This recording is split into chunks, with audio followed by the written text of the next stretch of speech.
Chittagong browser Noapara Rajarpara একতা সঙ্গীর উদ্যোগে শ্রী শ্রী রাম ঠাকুরের ১৬৫তম শুভ আবির্ভাব তিথি উপলক্ষে বিশ্বশান্তি মঙ্গল কামনায় গীতা পাঠ অনুষ্ঠিত হয়েছে।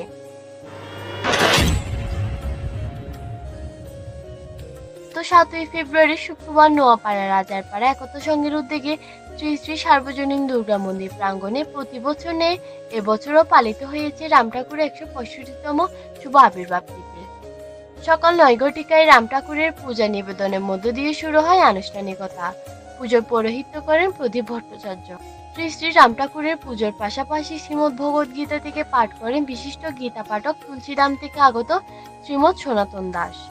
একের হতে দুজের জন্য পরমাত্মার মরণ নাই রে, পরমাত্মার মরণ না।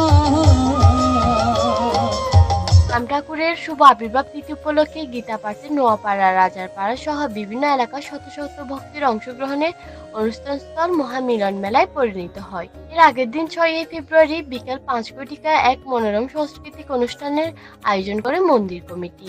এতে অংশগ্রহণ করেন ছোট থেকে বড় সকলে।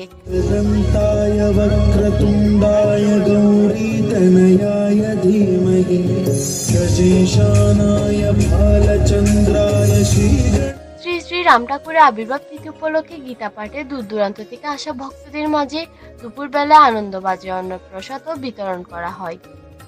অনুষ্ঠান শেষে মন্দির কমিটি জানান, এবছর প্রায় ২৫০০-এর অধিক ভক্তের সমাগম ঘটেছে অনুষ্ঠানে।